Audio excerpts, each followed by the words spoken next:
சின்ன குழந்தை இப்படி இப்படி இப்படி இப்படி வளர்றப்போ என்ன வேணாலும் சாப்பிட்டுக்கலாம், என்னத்துக்குன்னு வளரணும் நல்லா. இந்த வளர்ச்சி நின்று போச்சுன்னா அதுக்கப்புறம் இப்படி வளரலான்னு நினச்சான்னு அர்த்தம்.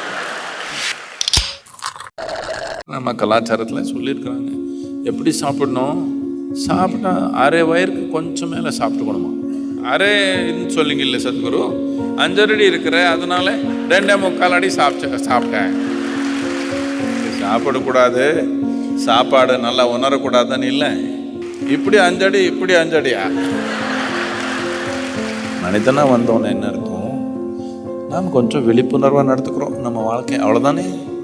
மூச்சு கவனிங்க, உயிர் கவனிங்கன்னு சொல்றதுக்கு முன்னாடி உணவே கவனிக்க முடியலன்னா எப்படின்னு கேட்குறேன். ரொம்ப அடிப்படையானது.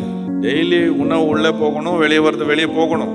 அந்த அளவுக்கே நம்ம கவனம் இல்லைன்னா வாழணும்னா உடல் நிலையில, மனநிலையில, உயிர் நிலையில ஃபிட்னஸ் வேணும் தானே.